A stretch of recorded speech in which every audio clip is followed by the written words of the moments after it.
Temperatures are falling as that sun goes down this evening. 46 downtown, winds out of the northeast at 8 miles per hour.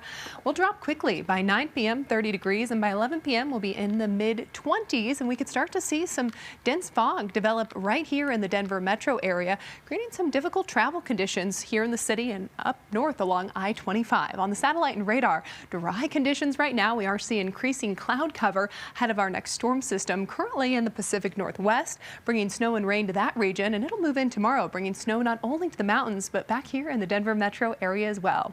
Tonight, before we get there, we'll see teens and 20s and a few single digits in Gunnison sprinkled in there. Here in the Denver metro area, we'll be in the low 20s. Out across eastern plains, teens and 20s overnight. That dense fog advisory goes into place tonight through early tomorrow morning. We could also see some freezing fog, so make sure and leave some extra travel time if you're headed out early tomorrow morning, especially if you're traveling north along I-25, north of the Denver metro area, or along I-76. That's where you can see visibility reduced to under a quarter of a mile.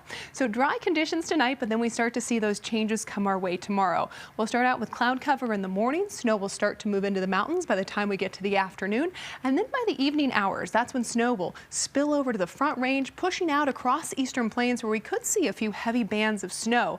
Now by Sunday morning, we could see lingering flurries here in the Denver metro area, with snow continuing in the high country through Sunday evening before we see a little bit of a break. So no surprise here. Winter weather advisory has been posted for the high country Saturday afternoon through Sunday afternoon. So we could see some dicey travel along I-70, especially up over Rabbit Ears Pass, where we could see wind gusts upwards of 50 miles per hour, creating blowing and drifting snow.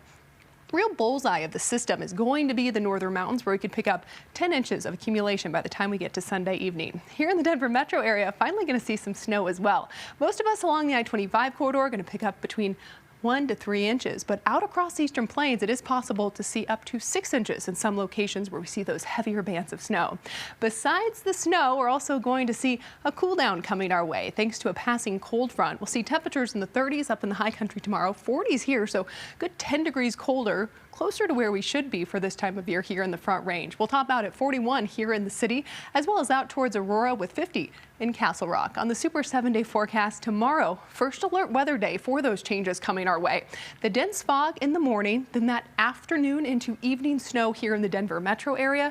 We could see some difficult travel up in the high country if you're headed up there to take advantage of that fresh powder. Definitely add some extra time. And then on Sunday, temperatures get even colder, only a high of 30 degrees. If you are headed to the Broncos game, it will be dry but cold. Kickoff 28 degrees, mostly cloudy conditions. By the time we get to the fourth quarter, 23 degrees, so it's going to be a chilly one. Monday we get a little bit of a break, but we are tracking another storm system set to move in on Tuesday, bringing another round of snow here to the Front Range. Wednesday will be dry, mostly sunny, back in the 40s. Another shot comes our way on Thursday.